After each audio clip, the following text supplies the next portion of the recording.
আমাকে মেরে ফেলবে এই ভেবে আমার সঙ্গী কয়েকজন কয়েদি মিলে আমার জন্য কান্নাকাটি শুরু করতে লাগলো, দোয়া দরুদ পাঠ করতে লাগলো। আমাকে ফেরত পেয়ে তারা অনেকটা শান্তি লাভ করে। তারা হানাদারদের সাথে কথা বলতো না, তারা আমার মাধ্যমে হানাদারদের সাথে কথা বলতো।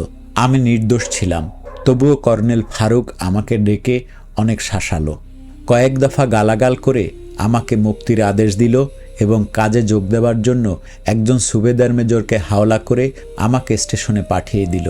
সেখানে কোনো মতে 9 দিন থেকে স্বাস্থ্যগত কারণে ছুটি নিয়ে শ্রীমঙ্গল থেকে কেটে পড়ি। পাকবাহিনীর ওই ক্যাম্পে আমি মোট 21 দিন বন্দী ছিলাম।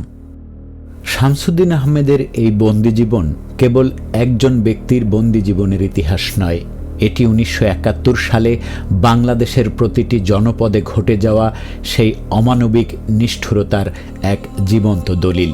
21 দিন জমপুরিতে কাটানোর পর তিনি ফিরে এসেছিলেন ঠিকই, কিন্তু সেই শারীরিক ও মানসিক ক্ষত তিনি বয়ে বেড়িয়েছেন সারা জীবন।